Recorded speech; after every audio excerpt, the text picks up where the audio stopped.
నమస్తే. ఇన్నాళ్ళు నన్ను సపోర్ట్ చేస్తూ, ఎంకరేజ్ చేస్తూ మీ ప్రేమని నాకు అందిస్తున్న ప్రతి ఒక్కరికి కృతజ్ఞతలు. అలాగే ఈ వీడియో కూడా ఖచ్చితంగా మీకు ఉపయోగపడుతుంది. లైక్, షేర్ అండ్ సబ్స్క్రైబ్ చేసి మీ సపోర్ట్‌ని నాకు అందించండి. అలాగే ఈ వీడియో పట్ల మీకున్న అభిప్రాయాన్ని కామెంట్ సెక్షన్‌లో కామెంట్ చేసి తెలియజేయండి. ఇప్పుడు వీడియోని చూద్దాం. నమస్తే. Welcome to our channel. నేను పద్మిని. ప్రస్తుతం మనతో పాటు ప్రముఖ astrologer and life coach Sudha గారు మనతో పాటు ఉన్నారు. మాట్లాడదాం. సుధా గారు నమస్తే అండి. నమస్కారం పద్మిని. ప్లానెట్స్ గురించి మాట్లాడుకుంటూ ఉన్నాం. వీనస్ అంటేనే శుక్రుడు అంటే ఫెమినైన్ ఎనర్జీ, అమ్మ. లవ్ ఎనర్జీ, రిలేషన్షిప్, ఇంకా ఎన్నో చెప్పుకో. ఎన్ని మాట్లాడతారా? వాడికి శుక్రమహారదశ పట్టిందిరా అంటాడు. ఏ దశలైనా ఉండని వాడు బాగుపడ్డాడు అంటే శుక్రమహారదశే. అంతే అన్ని అంత మంచి మంచి సేయింగ్స్ ఉన్నాయి ఆయనకి, బోల్డ్ అంతా. అయితే నిజంగానే అసలు శుక్రుడు ఇట్లాంటి రోల్ ని ప్లే చేస్తాడా? ఎక్కడెక్కడ ఉంటే ఆయన బాగా బలంగా ఉంటాడు, మంచి మంచి రిజల్ట్స్ ఇస్తాడు. ఎక్కడ ఉంటే మనకి ఇబ్బంది పెడతాడు. మరి శుక్రుడు బాలేని వాళ్ళు కూడా ఇబ్బంది పడే వాళ్ళు ఉంటారు కదా. ఏమిటండి శుక్రమహాదశ అన్నారు, ఏమీ లేదు మేము నీచంలోకి వెళ్ళిపోయాం ఇంకా అనే వాళ్ళు కూడా ఉంటారు. మరి ఎట్లా అండి శుక్రుడు బ్యాలెన్స్ చేయాలి? నేను చెప్పినట్టు జాతకం అనేది సింగిల్ గా మనం ఏం చేయలేము. రైట్. శుక్రుడు బలంగా ఉన్నాడంటే ఎగ్జాల్టేషన్ లో ఉండాలి. ఇదేంటంటే మనం even for relationship, man and women relationship కూడా మనం చెప్పుకుంటాం. వీనస్ తెలుసు కదా, వీనస్ అంటే చాలా అందమైన ఒక లేడీ మనం చెప్పుకునేది. అలాగే మన జాతకాలకి అంటే మన సాంప్రదాయానికి వస్తే మన లక్ష్మీదేవికి కూడా చెప్పుకుంటూ ఉంటాం. నెంబర్ 6 తెలిసిన ఒక విషయం, అంటే చాలా సంపద ఇచ్చే ఒక ప్లానెట్ అని చెప్పుకోవాలి. మోస్ట్ ఇంపార్టెంట్ ఏంటంటే వీనస్కి ఆర్టిస్టిక్ టెండెన్సీస్ ఎక్కువ ఉంటాయి. అంటే వీనస్ స్ట్రాంగ్గా ఉంటే ఆర్ట్ రంగంలో ఎక్కువ వెళ్తారు. ఎస్పెషలీ ఇప్పుడు సినిమా యాక్టర్స్ కానీ, లేకపోతే మనకి టీవీ రంగంలో కానీ వాళ్ళకి బాగుంటుంది. శుక్రమహాదశ వస్తే అందరూ వెయిట్ చేస్తారు. యాక్చువల్గా నువ్వు అన్నట్టు శుక్రమహాదశ రావాలని వెయిట్ చేస్తారు. శుక్రమహాదశ వస్తే ఏంటంటే కంఫర్ట్ లెవెల్ పెరుగుతుంది. కంఫర్ట్ లెవెల్ ఎలా పెరుగుతుంది? సంపాదన ఉంటే, లేకపోతే ఎవరినా ఇస్తే, లేకపోతే ప్రాపర్టీ ఉంటే, లేకపోతే ఉన్నది మనం అనుభవించే ఒక ఛాన్స్ ఉంటే. అంతే కదా, ఉన్నది అనుభవించాలి. మనం ఉంది కదా అని కూర్చుంటే ఎలాగా? అనుభవించడం ఎప్పుడు? సో ఉన్నది అనుభవించడం కనుక శుక్రమహాదశ వస్తే బాగుంటుంది అని చెప్పుకుంటారు. ఎందుకంటే అన్నిట్లోనూ అభివృద్ధి చెందుతారు.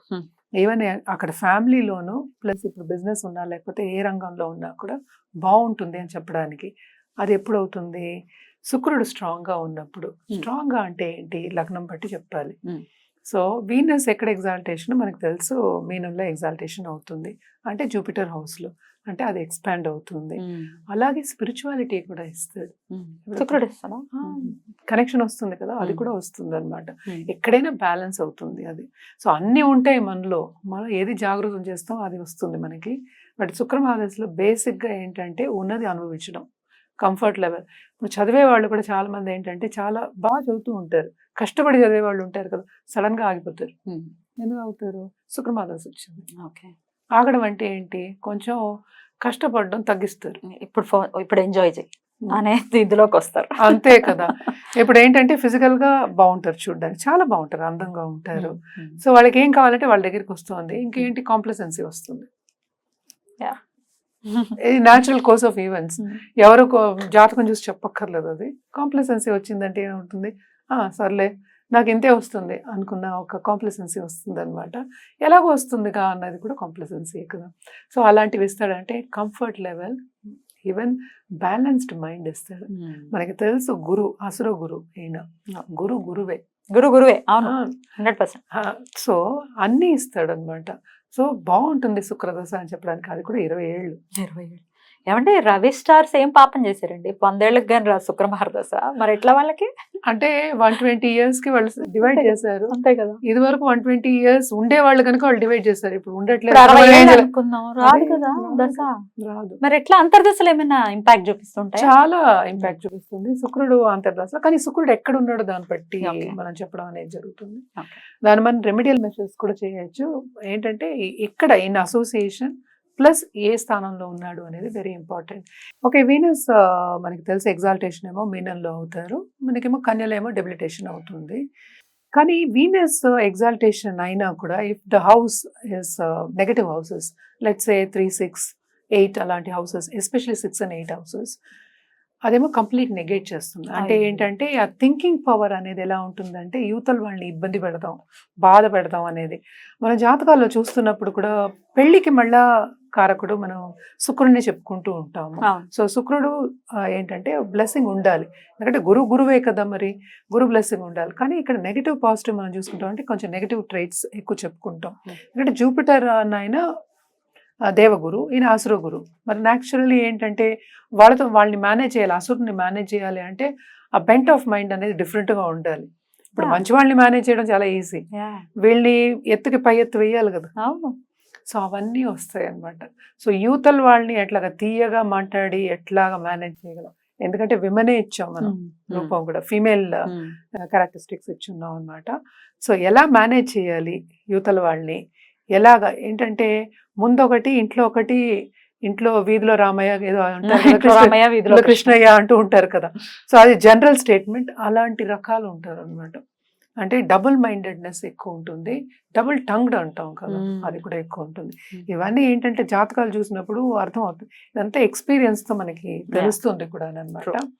సో ఏంటంటే వీనస్ ఎగ్జాల్టెడ్, ఆ వీనస్ దశ వచ్చింది అని మనం సంతోషపడే ముందే, మనకి నువ్వు ఇందాక అడిగిన క్వశ్చన్ ముందే అడిగావు, సో ఆ నెగటివిటీ అనేది ఎక్కువ కనిపిస్తుంది అనమాట. సో ఇలాగ మ్యారేజ్ కూడా మనం చెప్పినట్టు ఒక ఇన్స్టిట్యూషన్, అది మ్యారేజ్ అనేది ఒక ఇన్స్టిట్యూషన్. మనం 100 ఏళ్ల పంట అన్నాం, అందుకనే ఇన్స్టిట్యూషన్ అన్నాం మనం. ఆ ఇన్స్టిట్యూషన్ కూడా మనకి ఏంటంటే నెగటివ్ ట్రైట్స్ అనేవి, నెగటివ్ ఎఫెక్ట్స్ అనేవి కనిపిస్తాయి. ఇప్పుడు దాంట్లోనే కనిపించినప్పుడు లైఫ్ లో ఎందుకు కనిపించదు? కరెక్ట్.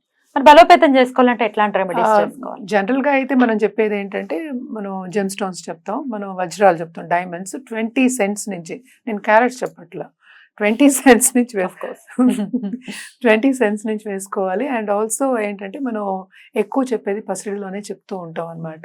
ఇప్పుడు ప్లాటినం కూడా చెప్తున్నాము, that is a different matter. And లక్ష్మీదేవికి ఎక్కువ పూజ చేయాలి అని చెప్తూ ఉంటాం. నేను ఇంకోటి కూడా ఎప్పుడు చెప్తూ ఉంటాను, ఒక ఫ్యామిలీ కింద పెట్టుకుని పూజ చేయండి. అంటే ఏంటంటే లక్ష్మీదేవి, విష్ణుమూర్తి, ఒక దంపతులు అలాగా చేయడం, సత్యనారాయణ వ్రతం చేయడం, ఇలాంటివన్నీ చేసుకోవచ్చు అనమాట. సో ఇవన్నీ చేసినప్పుడు ఏమవుతుందంటే కొంచెం బలపరచడానికి ఆస్కారం ఉంటుంది. అదొకటి కాకుండా మనం ఏంటంటే ఎక్కువ శుక్రుడికి మాత్రం జపాలు ఎక్కువ చెప్తాను నేను, జపం చేసుకుని దానం ఇవ్వమని చెప్తూ ఉంటాను అనమాట. అవి బాగుంటుంది. అండ్ ఆల్సో కలర్స్ మనం యాడ్ చేసుకోవచ్చు వార్డ్రోబ్లో, వైట్ కానీ పింక్ కానీ లైట్ కలర్స్ యాడ్ చేసుకుని, మనకి ఈ కాలంలో అన్ని కలర్స్ మనకు వచ్చేస్తున్నాయి, ఇదివరకు అయితే కొంచెం కష్టం ఇలాంటివన్నీ రావడం కనుక. సో ఇప్పుడు అన్నీ వస్తున్నాయి కనుక అవన్నీ చేసుకోవచ్చు, బాగుంటుంది తప్పక. ఏంటంటే జనరల్గా ఏంటంటే వీనస్ బాగుంటే అన్ని బాగుంటాయి, బాగుండాలి. డెఫినెట్ గా లక్ష్మి అనుగ్రహాన్ని ఖచ్చితంగా పొందాలి అని మనస్ఫూర్తిగా కోరుకుంటూ చాలా బ్యూటిఫుల్ గా ఎక్స్ప్లెయిన్ చేశారు. ఇక నెక్స్ట్ ఎపిసోడ్ లో 7 కేతు గురించి మాట్లాడుకుందాం. థ్యాంక్ యూ సో మచ్ అండి. నమస్తే. నమస్కారం.